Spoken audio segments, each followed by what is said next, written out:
Good morning, good afternoon, good evening to all of you, and welcome to the Gender Equality Session organized by Global Compact Network Japan. My name is Aneta Paskaleva. I'm excited to open our session, Gender Equality as a Key to Well-Being, Japan's Challenge. This session will provide an overview of the current status of gender equality in Japan and present 4 real cases of leading Japanese companies and their work to advance gender equality, inclusion, and well-being. Before we introduce our speakers and dive into the session, I'd like to briefly present initiatives and efforts Global Compact Network Japan does to promote gender equality. With more than 400 member companies nationwide, Local Network Japan is moving forward and committing to advance gender equality in women's empowerment according to our 10-year action plan. We have been promoting the Women Empowerment Principles WEPs through the WEPs Working Group, where over 180 members meet on a regular basis to exchange knowledge and experience. Local Network Japan and We Empower Japan program jointly developed the WEPs Handbook in order to promote WEPs in Japan, even after the end of We Empower Japan program. The handbook is a step-by-step guide tailored specifically for Japanese companies. It guides them on what is the WEPs, how can the 7 WEPs principles support companies to become gender responsive, what is the WEPs journey, and how to use the gender gap analysis tool. It encourages companies to make clear commitments, formulate concrete KPIs, and report. It also introduces 10 innovative company case studies that we collected from our members, and We Empower Japan's pilot companies. A total of 29 companies provided over 70 cases. Each selected case offers strategic measures that these companies are implementing and serves as a practical guide to many Japanese businesses. We strongly believe that this handbook will enable companies to advance their work on SDG 5 and strengthen their ESG reporting. We launched this handbook last December and have received very positive feedback. Therefore, we decided to dive deeper into those 70 cases and conducted interviews with 24 of the participating companies. Currently, together with Professor Mari Iizuka, who is a member of the SDG Task Force of Global Compact Network Japan, we are in the process of summarizing the interviews and case studies on management practices to promote gender equality. Today, we have 4 companies to present. Without further ado, it is my pleasure to introduce our speakers for today's session. Ikuho Maeda, Coordinator of New Business Incubation Office at the Asahi Shimbun. Ayako Miura, Senior Chief of Sustainability Planning Department at Daiwa House Industry.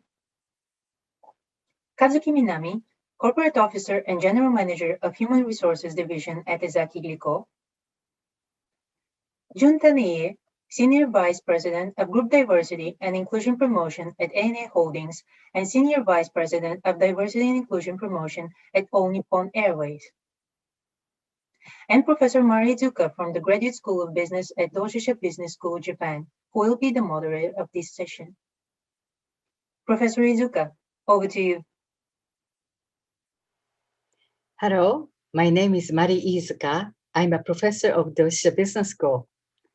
Do you know the ranking of Japan's gender equality in the world? 120th. It's a shock. Why so low and why so hard to improve? It's a long story, but don't worry, you'll get it in 5 minutes, an example of the 4 companies. First, let's analyze what is the inside of the 120th. In health and survival, we are 65th, but our score is 0.97, so it's not bad. In educational attainment, we are 92nd, but again, our score is 0.98, so it's not bad.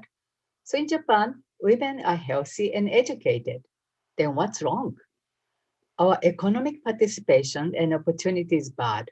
We are 117th, and then the score is 0.60. And our political empowerment is 147th. So embarrassing. And our score is 0.061. So where to start? Of course, political, but we are a country of democracy, and to change anything, we need to people's consensus, and for that, we need to change people's minds, including women. So how to change?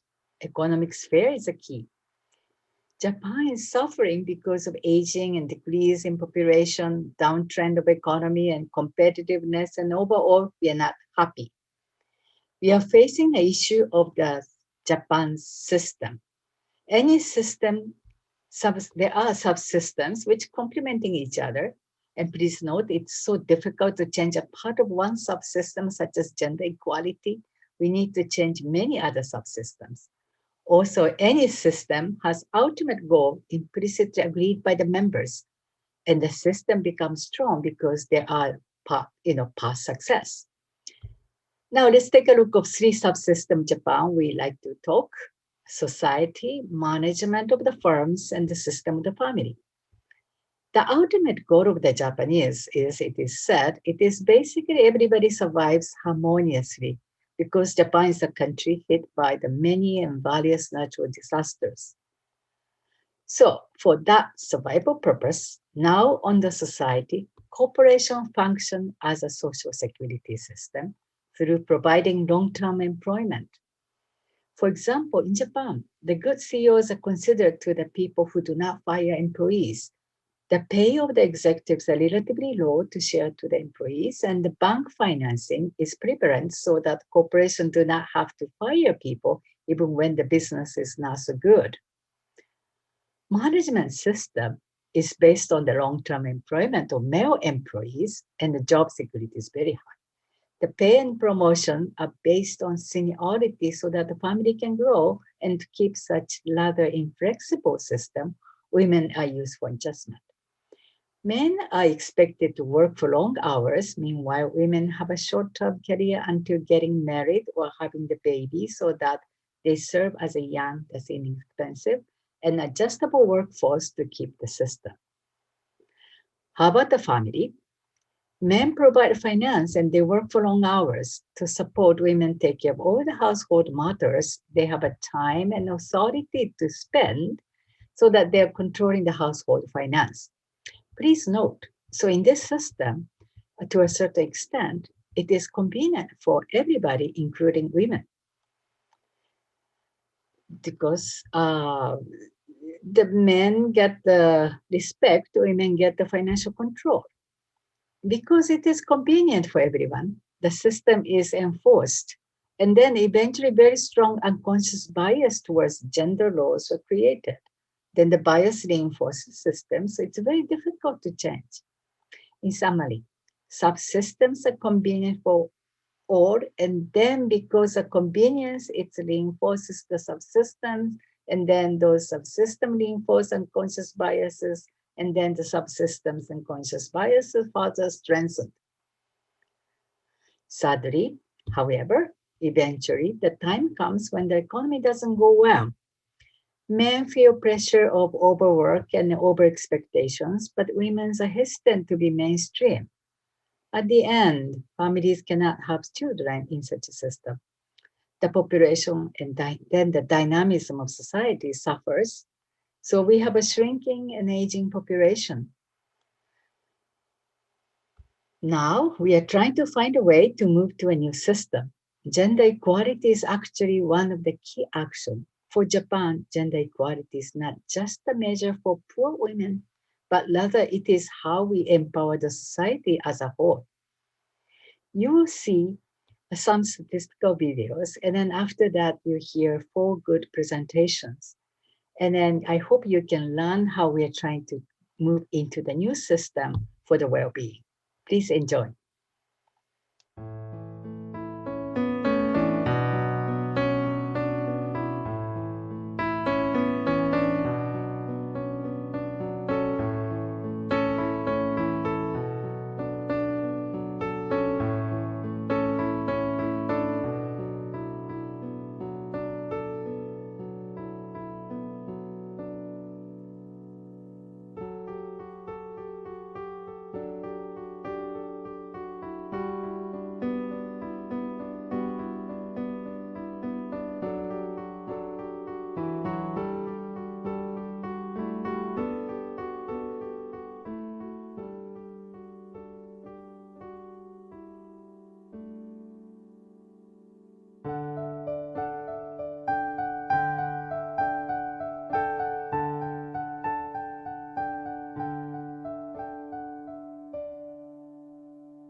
Hi everyone, my name is Ikuho Maeda and I work for a Japanese newspaper company, the Asahi Shimbun.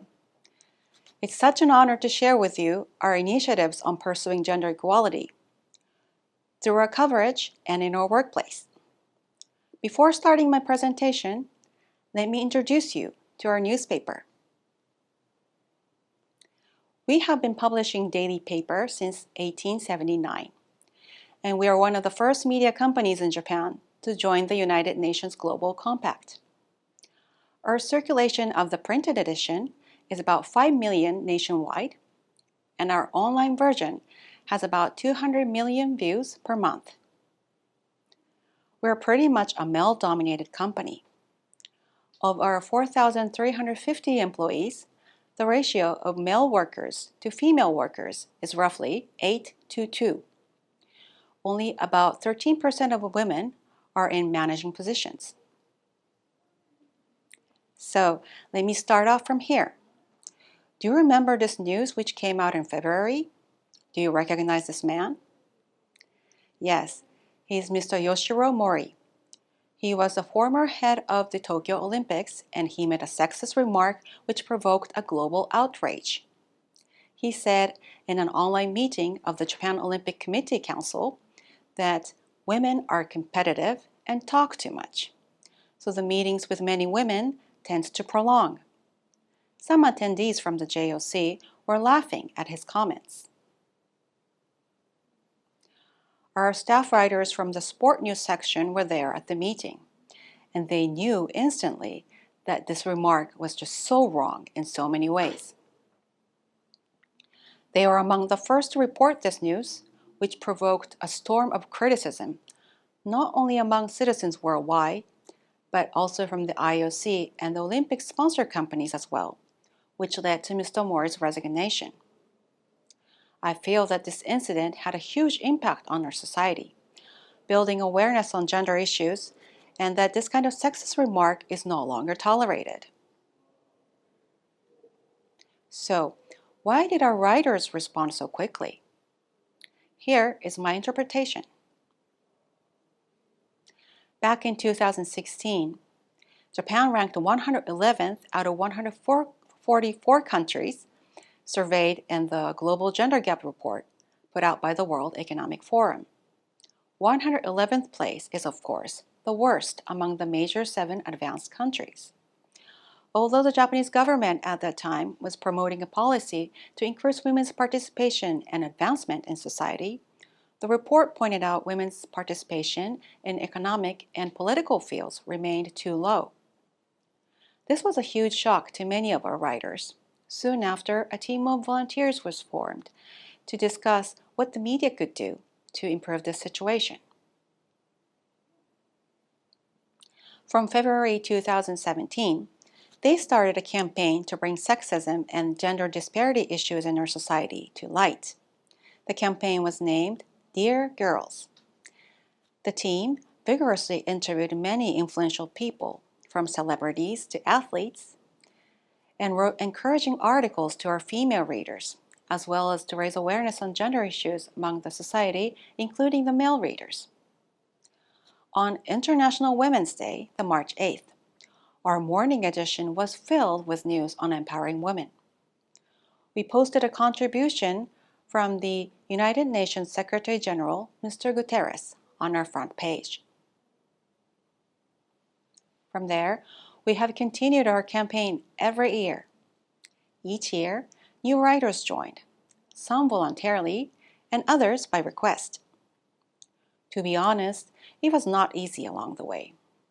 As I have mentioned, our company and our newsroom is quite male-dominated, so it took some time to raise awareness even among our colleagues. But gradually, a consensus was reached, and more people came to understand that this gender disparity clearly has a negative impact on our society, and we, as a media company, should really tackle this issue. From this year, 2021, the campaign has been renamed Think Gender. This was to integrate gender perspectives into our day-to-day reporting. Along with the Dear Girls initiative, we started an in-house women project in 2016. Representatives from different sections held monthly meetings to discuss their initiatives on gender equality, diversity, and inclusion. As the Dia Girls team prepared for the 4th year, they came to know that the media companies abroad, such as the New York Times and the BBC, were also tackling the same issue. The team came up with an idea to draft a declaration so we could promote gender equality in society through our reporting and also within our own company. The team collaborated with the in-house women project to write up the draft, which was ratified by the board in March 2020, and it was made public by our CEO in April. So these are the 6 statements we made in the Gender Equality Declaration. The first is to place importance on diversity and avoid gender bias in our reporting. We picked one indicator, which is a Hito feature. Hito means person in Japanese, that appears almost daily in our morning edition. We promised that in the course of 1 year, the ratio of either men or women featured in this column does not fall under 40%. The second is to aim to reach gender parity among the speakers at major symposiums held by the company. The third is to at least double the number of women in management positions by 2030, and also to encourage our male employees to take paternity leave. The fourth is to hold periodic in-house training regimes related to gender equality. The fifth is to publish booklets periodically, compiling our articles related to gender issues to be used in schools and enterprises. The sixth is to assess the degree of achievement and report the progress periodically. So, how did we do on our first year? This is a comparison of status quo in 2019 and 2021. The figures went up high. The women in management positions rose from 12% to 13%. And women featured in our column went from 28% to 40%, clearing the annual goal. And the women speakers at our international symposiums increased from 36% to 42%. I really think that talk-the-talk, walk-the-walk approach is effective in achieving gender equality. So, in conclusion, we are still on our way to pursue gender equality. As the old African saying goes, if you want to go fast, go alone. But if you want to go far, go together. I think it's really important that we involve all of our stakeholders, our readers, audiences, employees, and advertisement sponsors in order to achieve this goal. And I really hope that you would join us on our journey. Thank you very much.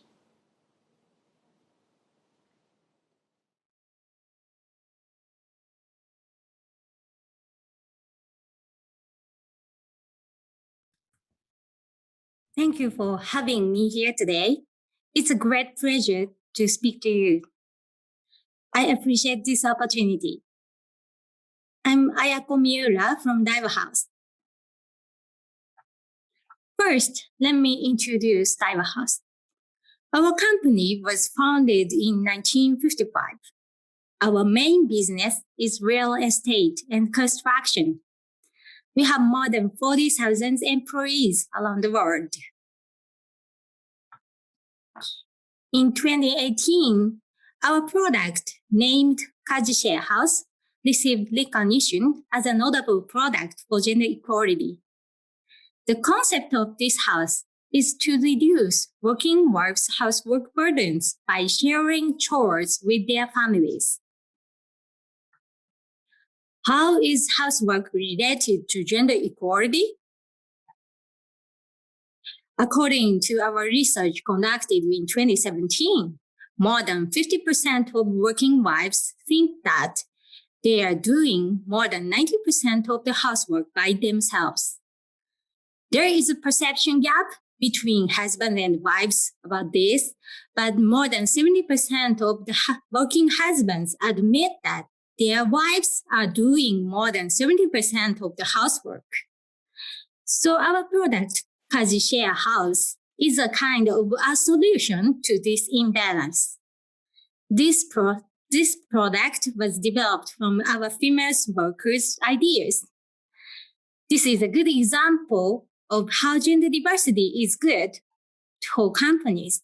Gender diversity brings creativity to companies. Besides this, we do realize other benefits brought by gender diversity. Gender diversity attracts human resources, brings creativity, and reduces risks. However, in our industry, traditionally, there are few females. This slide shows the female manager ratio of Japanese companies. According to the survey of 2020, the average ratio of the companies in the same industry was about 2%. The ratio of Daiwa House Group was 5%. The average ratio of Japanese listed companies was about 9%. We have not reached the average ratio of Japanese listed companies, which is a relatively low ratio compared to many countries in the world. This slide showed the annual working hours in the construction industry in Japan. According to the survey of Japanese government, working hours in the construction industry are traditionally long compared to other industries. This is one of the reasons why there are few females in our industry.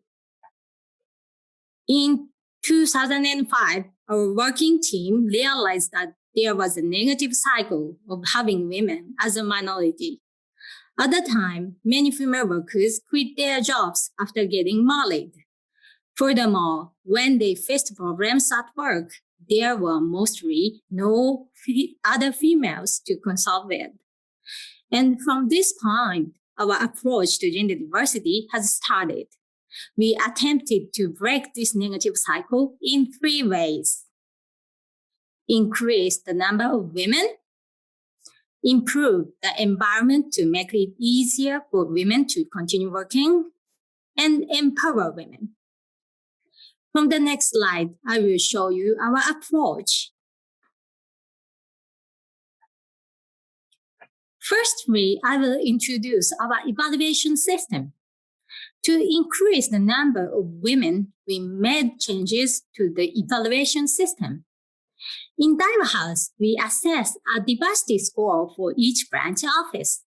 And this score is one of the points of evaluation, which reflects on the bonuses of workers in each office. Next, I will show you 2 directions in our approach to improve the working environment. One is a reduction in working hours, and the other one is corrective action. This slide shows an example of reducing working hours. We reduce the time spent to acquire design approval from the government through the adoption of technology. This process generally takes 1 week, but we could shorten the time to 2 days. Like this example, we will actively use technology to reduce working hours.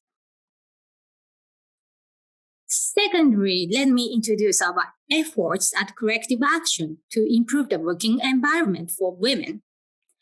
In our industry, there are so few women to share their problems with, so we are encouraging corrective actions.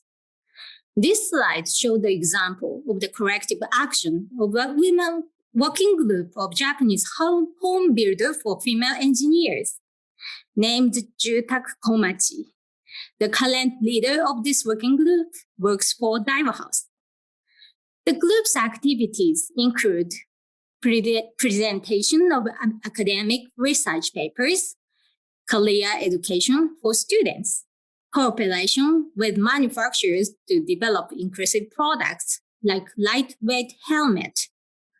They are also trying to improve toilets at construction sites. Why? Because toilets are really important for their health. Before, toilets at construction sites were easy to unlock, lacked privacy, and had no sanitary boxes. And many female workers refrained from using toilets, and they consequently suffered from bladder infections. With the collaboration between such working groups and manufacturers of those products, lightweight safety gear and comfortable toilets and other inclusive products necessary in the construction industry are being developed.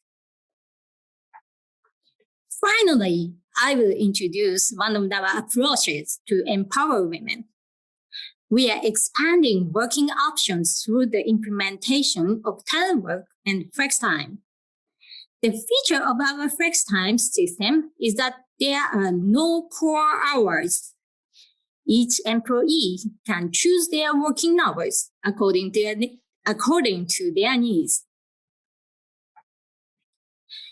As a result of all this, the percentage of female workers in Daiwa House has increased, but we still have a lot of work to do towards gender equality and diversity. We will accelerate gender diversity in the company and develop more products that contribute to gender equality. This is all for my presentation. Thank you for listening.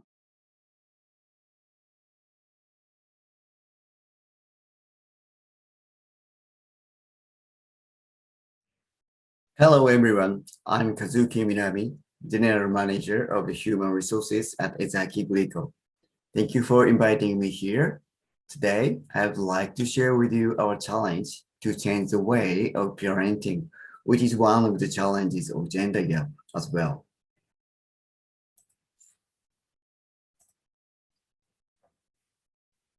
Have you ever heard of Pocky or Mikado, which is shown in this slide? As some of you may know, these products are made by Glico. Ezaki Glico is a food manufacturer with a wholesome life in the best of taste as its corporate philosophy and has been in business for about 100 years. First of all, let me introduce the history of the company. About 100 years ago, people were not well nourished in Japan. From an early age, Riichi Ezaki, who is the founder, had always believed in contributing to society through business. And he had a strong desire that is enhance people's health through food. One day, he discovered that oyster soup, which was discarded in the factory, contained glycogen, which is a source of energy and good health. He wanted to bring it to the people, especially to the children. So he came up with the idea of putting glycogen into caramel. So this is the first product, Glico, a nutritious candy containing glycogen was born. In addition, based on the idea that the two most important missions for children are eating and playing, so small toys were also included into it. Even today, we have been aiming to contribute to the health of people, such as by launching Japan's first liquid infant formula in 2019, that is product. Here is some data showing the amount of time spent on housework and child care by husband and wife. As you see from this data, in Japan, women spend an overwhelming amount of time on housework and child care. We believe such an imbalanced time has led to the issue of the gender gap, even in working. In order to address such social issues, Glico is taking on new challenge. Most of the corporate efforts to address the issue of the gender gap are limited to the working time, but Glico launched Kosodate project. Kosodate is here, and Kosodate means co-raising children in Japanese, an activity to address the issue of gender gap both at work and home.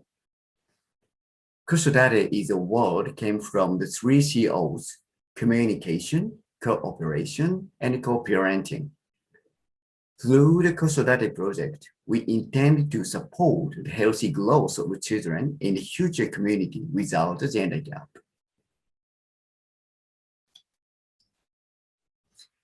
Firstly, we have released a new mobile application for free named COPE, C-O-P-E, which can be used by the whole family to support parenting from the time of pregnancy.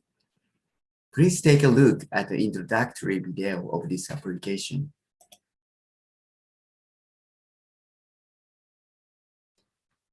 There are a lot of things that need to be done while raising children. The to-do board in COPE supports communication to help everyone involved in child care and share what they need to do easily.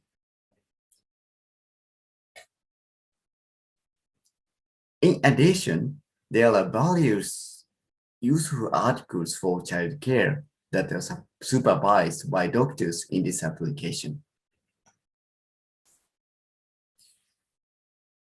Secondly, this slide shows how we are starting to realize cooperation. The rate of male employees taking child care leave in Japanese companies is only about 7%. We have revised our regulation regarding child care leave last year and made it mandatory for all employees to take 1 month of child care leave to promote cooperation. As a result, the number of male employees taking child care leave has increased from 4% in 2017 to 100% by the end of 2020. According to the Voice of Employees, this change has made good impact to the working conditions of employees as themselves and also to the co-workers. GRECO aimed to create a corporate culture in which employees can use child care leave as a starting point of their own life design and encourage diversity and inclusion. Finally, not only to change our own company, but also we are working with society and communities. Specifically, we are collaborating with local governments that are interested in expanding childcare services. We developed Kosodate program with universities to encourage families understanding co-parenting activities. One of them is Miyake Town in Nara Prefecture, where the mayor himself has been practicing co-parenting by taking short-time childcare leave. Since its founding, the GRECO Group has been engaged in businesses that contribute to the healthy growth of children's mind and bodies, with the missions of contributing to society through business. We will continue Kosodate project in collaboration with the various stakeholders. Thank you very much.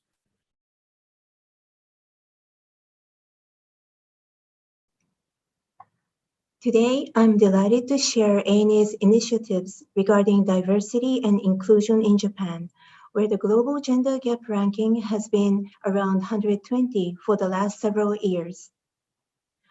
Our company was launched in 1952 with 2 helicopters and has developed into the largest airline in Japan, connecting Asia with the rest of the world.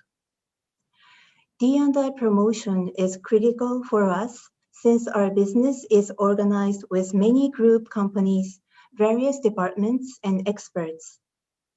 By connecting the power of this diversified team, we intend to offer the best travel experience to our global customers. In 2014, we set a measurable goal, such as the number of female directors and clear time bound followed by the ANA Group Diversity and Inclusion Promise. We've been promoting D&I as one of the key pillars within our management strategy by leveraging the diverse attributes and skills of each individual. To further enrich the diversity management, we established dedicated department to lead D&I and to promote women's advancement in the workplace. We are actively hiring and promoting female staff to various jobs, and the career selection system is one of our positive structures to support equality in career challenges. For creating a corporate climate, we hold an annual diversity and inclusion forum, which more than 1,000 employees attend. The purpose of the event is to promote better understanding of diversity and lead to our actions. Last year, 37 CEOs of ANA Group companies shared their views on D&I with strong leadership. We also have a wide range of training courses and enhanced the system to support staff who have taken a career break to raise their children. As I have mentioned at the beginning, due to its historical background and social system, there are many roadblocks when we are to accelerate diversity management in Japan. More or less, there is still a common idea that each gender should stick to a certain role, such as men should go to work, which comes down to gender bias. This chart shows the time required for work and housework in a double-income family. As you can see, the female's housework time is 10 times longer than the male's, and this difference has barely changed in the past 20 years. Gender-based unconscious biases take away opportunities for women to advance their careers. That is why ANA features the topic in our training courses and management message to encourage all employees to face their own unconscious biases, as well as to learn about the impact of these biases.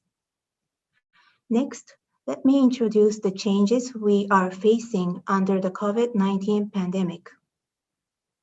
The financial impact to the aviation industry has been huge, and the IATA has said that global passenger traffic declined by 66% compared to 2019, and ANA as well.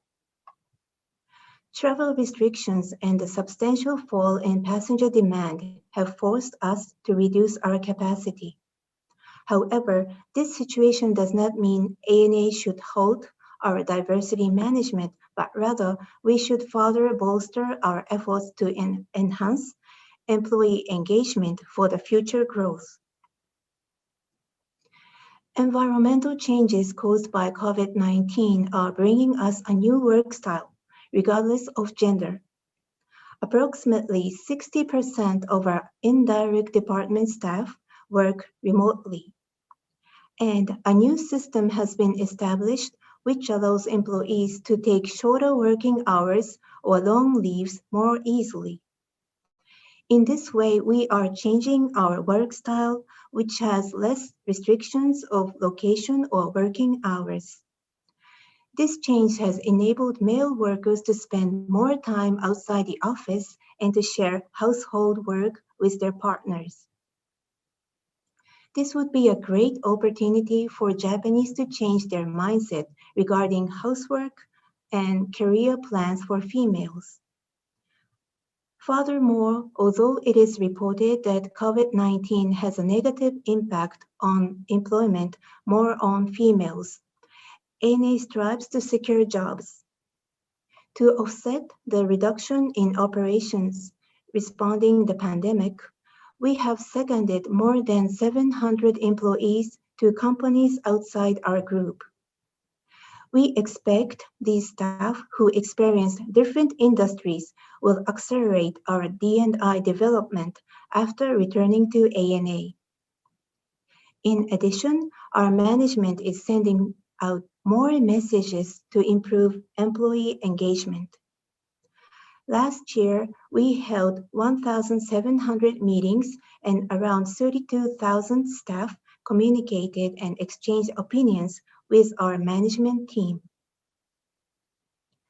Let me share the results of our efforts during COVID-19 pandemic. From my employee satisfaction survey, the degree of D&I together with the working environment score has improved significantly compared to 2019. What is more, even under the severe environment, external evaluations of ANA have improved, which we believe is a result of our efforts without slowing down to promote D&I.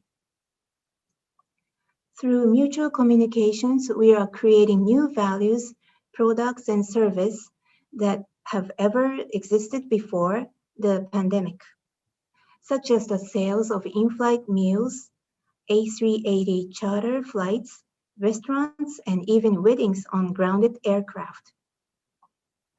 As described, we are working to create new value while protecting the physical and mental well-being of our people.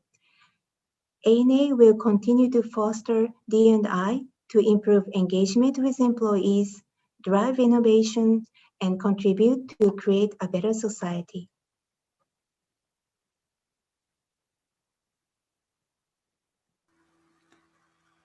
So how did you enjoy the 4 presentations? In the case of Asahi Shimbun, that they're very influential, they come up with very sharp articles and some advertisement concerns and then also the conferences, and they try to change the society, but they also try to change the management, and then altogether they try to change the kind of family in Japan. Daiwa House, they try to come up with the interesting house so that they can change the society and the family can participate more. And then also they're trying to address the management so that less working hours and that will help the family. Ezaki Griko, they come up with some smartphone appli so that they will change the society about addressing the family issues. In the case of the All Nippon Airways, that they are responding to the COVID-19 by keeping the employment, but at the same time, they're trying to reduce the barriers of the gender so that and come up with some innovations. So with all together, you have witnessed how the Japanese corporations are vitally trying to change the system and then for the betterment and well-being for the society. I hope you enjoyed. Thank you, Professor Izuka. Thank you to all of our presenters for sharing with our global audience your insights and journey towards gender equality as a key to well-being. And thanks to all our attendees for joining us here today.